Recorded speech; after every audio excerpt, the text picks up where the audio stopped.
Salam sejahtera anak-anak. Jadi untuk pendidikan moral kita, pendidikan moral tahun 6, kita berada di unit yang terakhir, iaitu unit 14, toleransi mengeratkan hubungan negara. Baik, mari kita fahami, baca dan fahami cerita di bawah. Okey? Baik.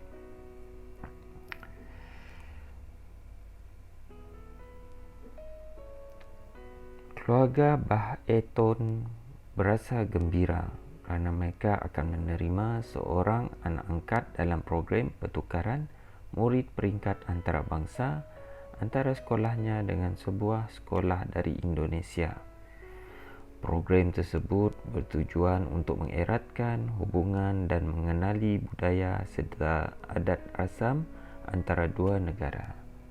Baik.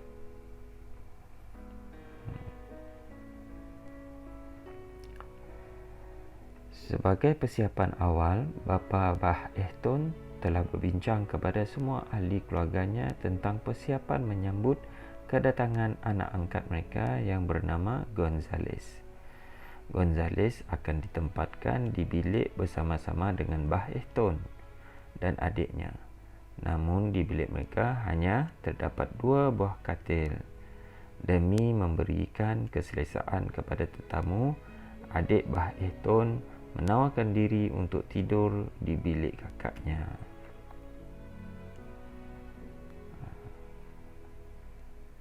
Setelah beberapa hari tinggal di rumah keluarga angkat, Gonzales ingin menggunakan komputer untuk menghantar email kepada keluarganya. Bah Eton memberitahu Gonzales bahawa kakaknya sedang menggunakan komputer tersebut. Walau bagaimanapun, Gonzales sabar menunggu sehingga kakak Bah Eton selesai membuat kerjanya. Baik.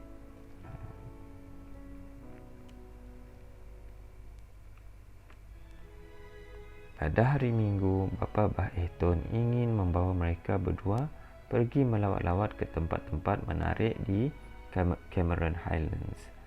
Semasa hendak menaiki kereta, Bah Eton mempelawar Gonzales supaya duduk di kerusi hadapan yang menjadi tempat kegemarannya.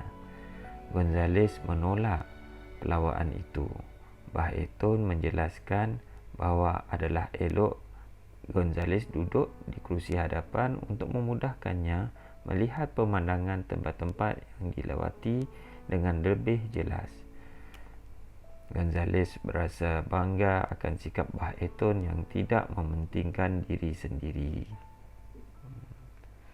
Selepas beberapa hari, berakhirlah program anak angkat tersebut.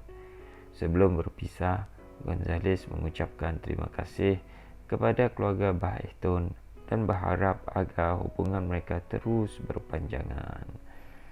Baiklah.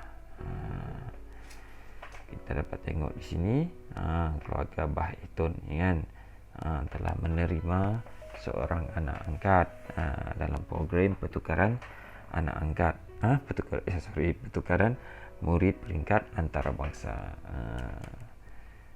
Nama anak angkat tu Gonzales, datang daripada Indonesia. Maka Bah Eton pun telah berbincang, bapa dia telah berbincang, Bapa Bah Eton telah berbincang kepada semua ahli keluarga tentang persiapan bagaimana hendak menyambut tetamu mereka, anak angkat mereka kan. Keluarga angkat mereka, ahli keluarga angkat mereka yang baru, iaitu Gonzales. Maka Gonzales telah ditempatkan di dalam bilik Bah Eton dengan adiknya. Tetapi bilik itu hanya ada 2 katil, sedangkan mereka 3 orang. Jadi adik Bah Eton menawarkan dirinya untuk tidur di bilik kakaknya. Jadi Bah Eton dapat bersama Gonzales di dalam bilik tersebut.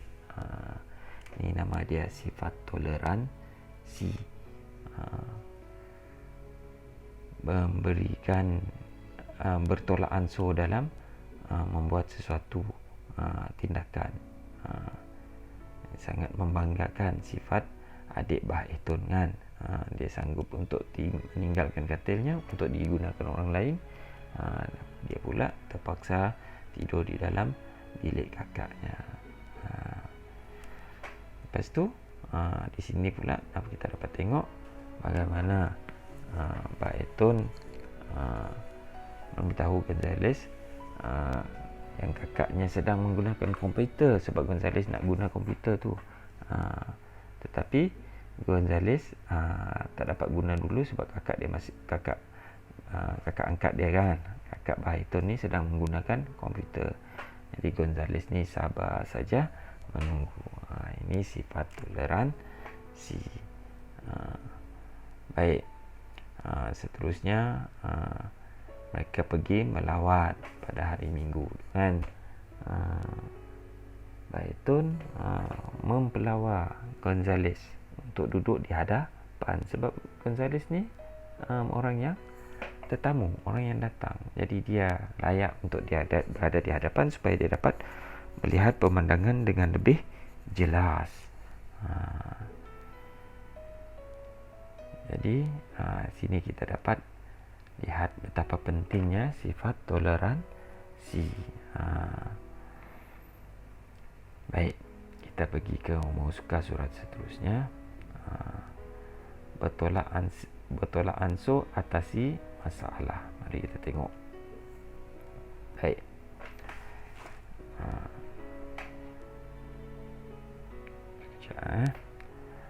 Bertolak ansur atasi masalah. Teliti gambar di bawah tentang sikap segelintir penghuni rumah pangsa semasa menghadapi krisis air negara.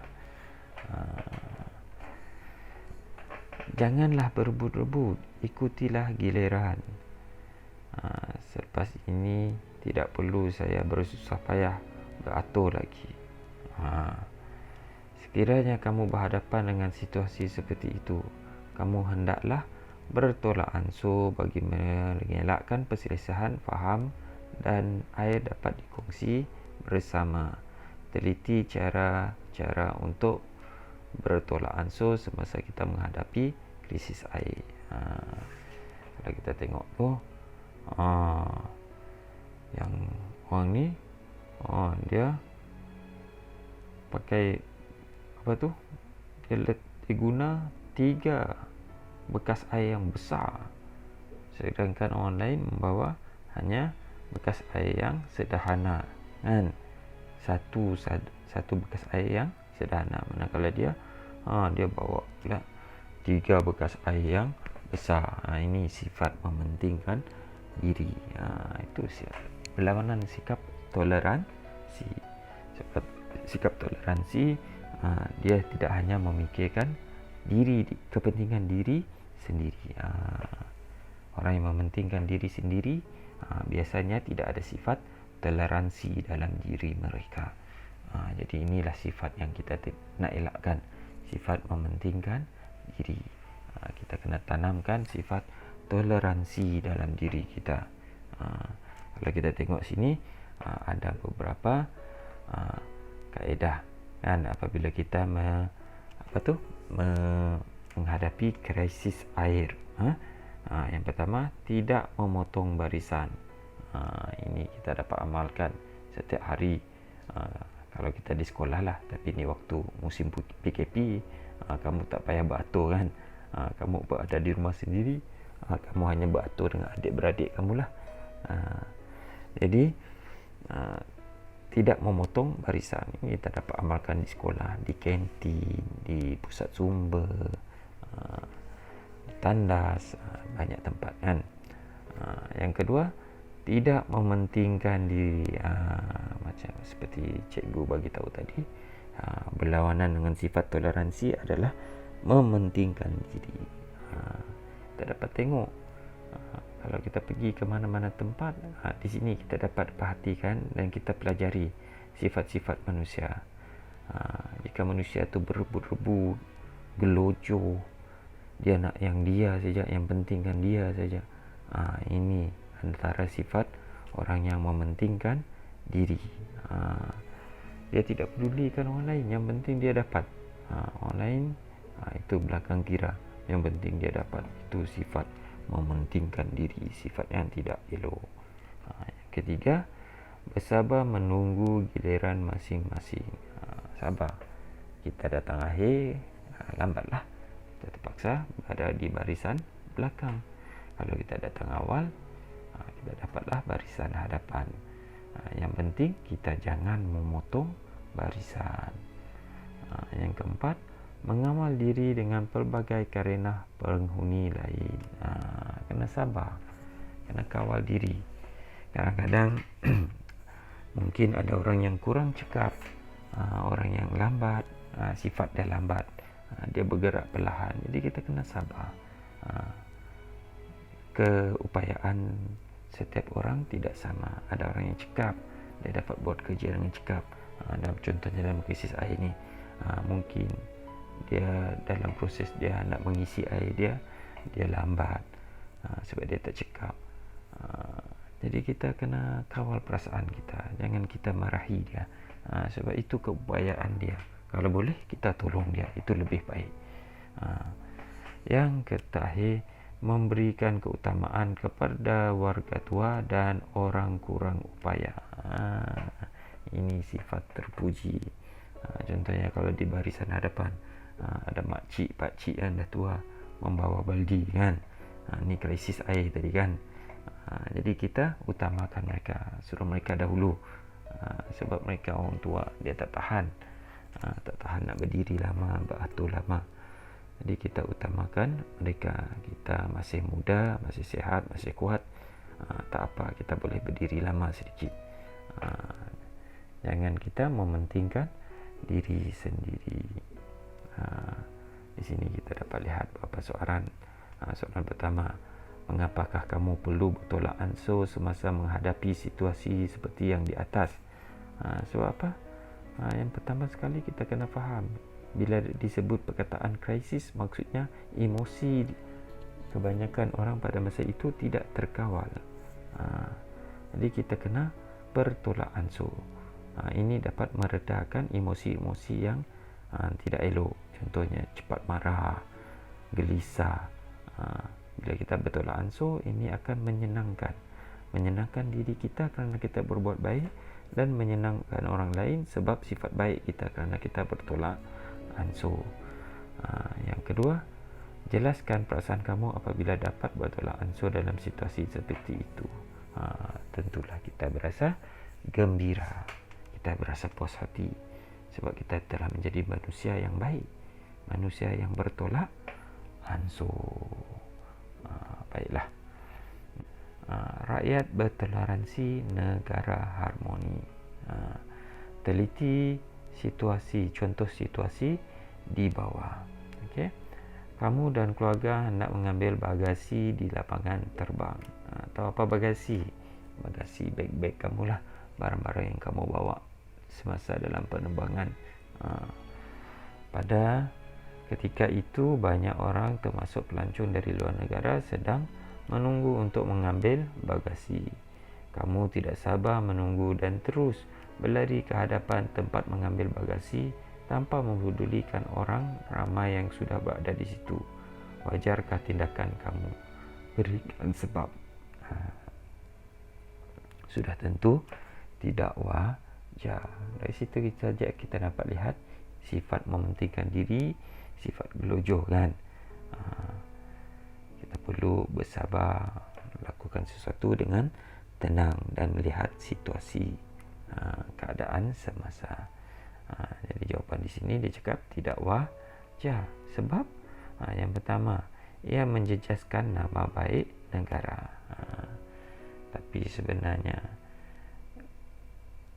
ada yang lebih penting daripada itu, iaitu diri kita sendiri sebagai manusia. Diri kita sendiri. Kita sebagai manusia, kita memang perlu bertolak ansur dan tidak mempunyai sifat gelojoh mementingkan diri sendiri. Tidak kira kita dari negara mana pun. Tapi dekat buku ni dia bagi tahu menjejaskan nama baik negara. Pada yang pertama, mungkin ini hanya sekadar numbering, penomboran. Tidak semestinya keutamaan dia kat situlah. Yang kedua, berlaku tolak menolak. Bila dah berebut, berlakulah tolak menolak. Ini tidak baik. Ini dia boleh menimbulkan sifat yang ketiga ni, situasi yang ketiga ni, iaitu berlaku perselisihan faham. Kalau dah tolak menolak, berlakulah perselisihan faham. Mengenai apa? Mengenai perkara yang sangat mudah, untuk mengambil bagasi. Takkan nak bergaduh, nak ambil beg pun bergaduh. Kalau macam itulah keadaan kita, itu menunjukkan kita memang sudah hilang sifat toleransi di dalam diri. Perkara yang mudah pun kita nak berebut, nak bergaduh. Tindakan toleransi yang sepatutnya kamu ambil: pertama, memberikan laluan kepada orang ramai yang sedang menunggu. Kita bagi laluan. Kita orang yang akhir, kita orang yang lambat, orang yang janganlah potong barisan, janganlah kita bergelut hendak ke hadapan. Kita bagi ruang kepada orang lain. Andai kata ada orang tua atau orang kurang upaya, maka kita utamakan mereka dahulu, sebab mereka lebih memerlukan. Kedua, sabar menunggu giliran. Sabar saja. Tak lari ke mana beg kita tu. Pasti ada di situ. Dekat carousel tu kan, dia sentiasa berpusing-pusing tu. Nanti datanglah beg kita tu. Tak payah nak berebut. Bertolak ansur dengan pelancong. Tak kiralah pelancong ke tak pelancong, kita kena bertolak ansur. Bukan semata-mata kita hendak menjaga nama baik negara kita, tapi ini memang sifat yang perlu ada dalam diri kita, kan? Adakah kerana dia pelancong baru kita nak bertolak ansur? Kalau sesama negara kita, sama rakyat Malaysia, kita tak bertolak ansur, ini pun satu sifat yang salah. Sekadar hendak memberi imej yang baik dengan rakyat sendiri, dengan keluarga kita, dengan warga Malaysia sendiri, kita tidak bertolak ansur. Ini sifat yang salah.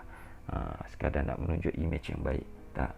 Kita lakukan tolak ansur, kita bertoleransi bukan kerana imej, kerana ini adalah sifat yang perlu ada pada setiap manusia.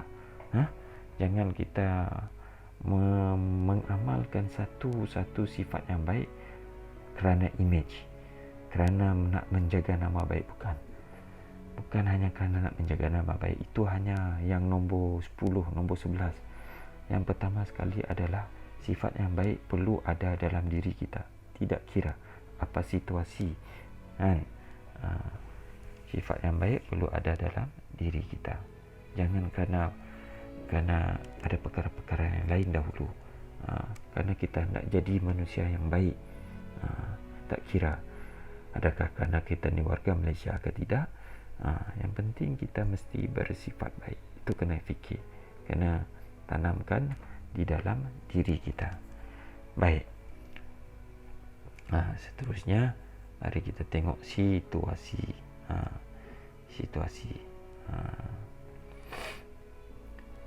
Kamu merupakan pengerusi kelab bola baling di sekolah.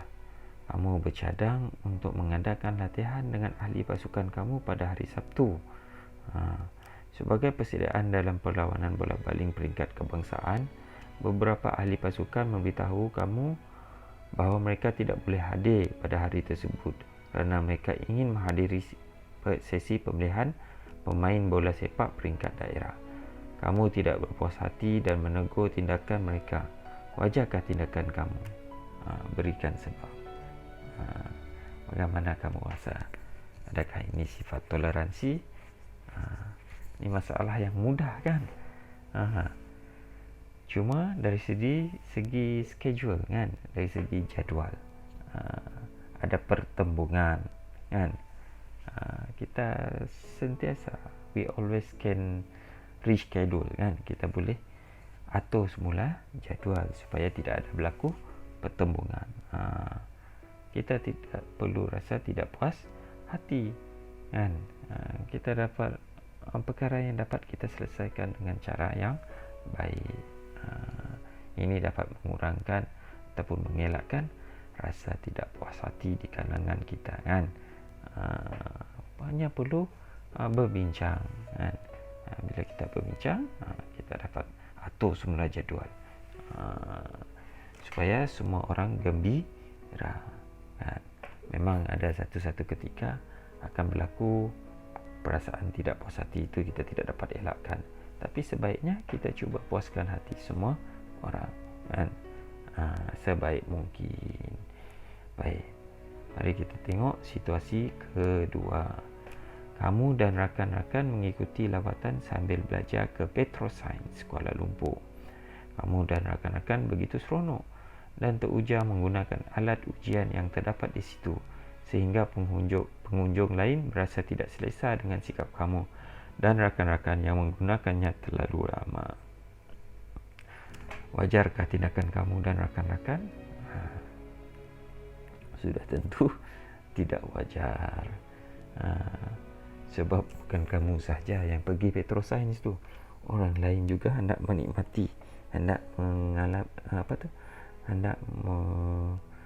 mengalami untuk merasai pengalaman, kan, menggunakan alat-alat di Petroscience tu, kan. Mereka juga ingin mencuba. Jadi sikap ini memang tidak elok. Guna sekadar yang kamu dapat guna, lepas tu bagi giliran kamu kepada orang lain. Jangan kita saja menguasai mentang-mentang lah kita dahulu, kita lama-lama kat situ, tak baik macam tu. Kita bagi giliran kita kepada orang lain pun nak merasainya juga. Baik, yang ketiga, kebiasaannya kamu dan rakan-rakan menjalani latihan tarian kebudayaan di ruang tamu rumah panjang pada setiap malam minggu. Pada masa yang sama, ruang tamu rumah panjang tempat kamu akan digunakan untuk sesi penggambaran oleh sebuah syarikat perfilman luar negara.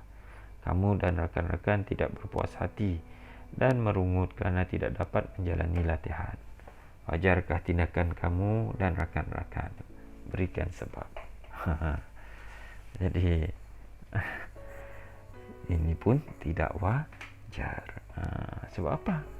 Kita dapat berlatih setiap malam minggu, manakala syarikat perfilman tu hanya dapat datang ke tempat kita pada waktu-waktu yang terhad. Pada waktu tu dia datang, bagi ruang, bagi kepada mereka, utamakan mereka sebab mereka datang dari jauh, kan. Tak apa, satu malam saja kita tak dapat berlatih, kan. Waktu lain adalah waktu kita. Mereka yang datang jauh, sebagai tetamu kita perlu menghormati. Lagipun mereka membuat penggambaran di situ. Ini tu baik untuk rumah panjang kamu. Jadi kita bagi ruang. Baik, situasi keempat. Kamu mengikuti bapa kamu ke perlawanan bola sepak piala perpaduan peringkat kebangsaan. Semasa berada di situ, penyokong pasukan pelawat yang memenangi perlawanan tersebut telah merendah-rendahkan pasukan kamu yang kalah. Kamu berasa tersinggung lalu memarahi mereka. Wajarkah tindakan kamu?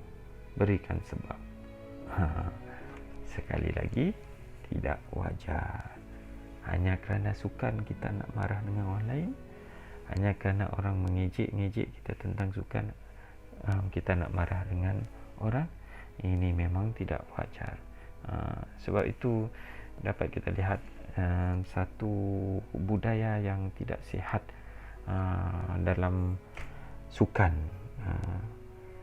iaitu budaya inilah, budaya melampau-lampau dalam menyokong pasukan kegemaran, sehingga mengejek orang lain. Ini satu budaya yang tidak sihat. Sebab tu saya rasa ni pandangan cikgu secara pribadilah. Perlawanan bola sepak ke apa ataupun apa, tidak perlulah terlalu diangkat sehingga berlakunya golongan-golongan ekstrim dalam sukan. Golongan ekstrim ni lah, melampau dalam sukan. Bila mereka menyokong sampai sehingga mereka sanggup untuk bergaduh dengan penyokong pasukan lain. Ini budaya yang tidak perlu kita suburkan, tidak perlu kita tonjolkan di masyarakat kita. Ini tak ikut-ikutlah ni. Ikut-ikut dengan apa yang ada di luar negara kan, buat kelab-kelab penyokong lah apa semua tu, lepas tu bergaduh. Nampak macam tak bertamadun kan. Sokong-sokong sajalah, tak payahlah nak berkelab-kelab lepas tu sehingga bergaduh. Ini adalah satu perkara yang sia-sia dan sangat memalukan. Baiklah, di sini kita akan lihat bertolak ansur membawa kesejahteraan. Teliti dan fahami sikap toleransi yang ditunjukkan oleh Edri dan pasukannya semasa mewakili negara dalam pertandingan pancaragam peringkat antarabangsa yang diadakan di Kuala Lumpur. Kita lihat situasi yang pertama. Semasa di kaunter pendaftaran, Edri dan pasukan pancaragamnya beratur dan menunggu giliran semasa mendaftar di kaunter pendaftaran. Ini sifat yang terpuji. Walaupun Edri dan pasukannya adalah pasukan home, pasukan orang panggil home, pasukan negara sendirilah, tapi mereka tidak angkuh. Mereka beratur, mereka menunggu giliran. Tidak semestinya pertandingan tu berada di negara kita, kita mesti ada di hadapan sekali. Ada kelebihan macam tu tak. Kita bertolak ansur, siapa yang dahulu dialah yang layak pergi ke kaunter pendaftaran dahulu. Jangan kita berebut-rebut ataupun memotong barisan. Mari kita lihat situasi kedua. Semasa di Dewan Makan, Edri dan pasukan pancaragamnya tidak berebut-rebut dengan pasukan negara lain untuk mengambil makanan yang disediakan oleh pihak hotel. Ini sifat yang baik. Mereka tidak berebut kan. Walaupun ni buffet, kan buffet ni, makan buffet ni maksudnya ramai-ramai pergi ambil makanan pilihan mereka di satu tempat kan. Jadi mereka tidak berebut-rebut, bagi ruang untuk orang lainnya. Ini memang lumrah lah. Lumrah. Sepatutnya kita sebagai seorang manusia, kita kena faham, bila orang dahulu kat depan, biarlah mereka kat depan. Tak guna kita nak rebut. Jangan risau makanan habis kena makan orang lain ke apa. Kalau habislah, itu bukan rezeki kita, tak payah nak berebut. Baik. Yang ketiga, situasi semasa menunggu bas untuk ke tempat pertandingan. Bas pasukan pencaragam dari negara lain telah mengalami kerosakan. Edri dan pasukannya mempelawa pasukan tersebut menggunakan bas mereka kerana pasukan Edri akan membuat persembahan pada waktu petang. Kita utamakan orang yang lebih memerlukan dahulu. Pasukan lain nak bertanding pada waktu pagi, kita bagi mereka sebab kita masih ada masa pada waktu petang. Ini sifat yang terpuji. Baiklah. Jadi dari sini murid-murid kita dapat lihat betapa pentingnya sifat toleransi perlu kita tanam, kita suburkan di dalam diri kita. Ingat, kita nak ada sifat toleransi ni bukan semata-mata kerana image, bukan semata-mata kerana pujian, bukan semata-mata nak menunjuk kebaikan kita, bukan. Itu perkara yang kecil. Perkara yang paling besar adalah kerana kita hendak menjadi manusia yang baik. Kita nak suburkan sifat baik di dalam diri kita, supaya kita ada nilai dalam diri kita sebagai seorang manusia yang baik di dunia ini, kan? Bukan kerana apa-apa yang lain, bukan kerana tujuan-tujuan yang lain, bukan kerana ganjaran, bukan kerana pujian, bukan kerana pengaruh, bukan. Memang fitrah, memang menjadi baik adalah tujuan kita sebagai manusia. Jadi saya rasa, cikgu rasa ini sajalah pelajaran kita untuk kali ini. Kita telah banyak kita telah banyak cover kita telah banyak sentuh tentang sifat toleransi ini, dalam kehidupan kita, dalam kita menerusi hidup kita seharian, kan? Sangat penting. Toleransi kepada keluarga, toleransi kepada rakan, toleransi kepada masyarakat sekeliling, toleransi kepada antara bangsa, toleransi kepada seluruh dunia, kan? Baiklah, jadi sekian saja. Cikgu ucapkan terima kasih, sehingga kita berjumpa lagi.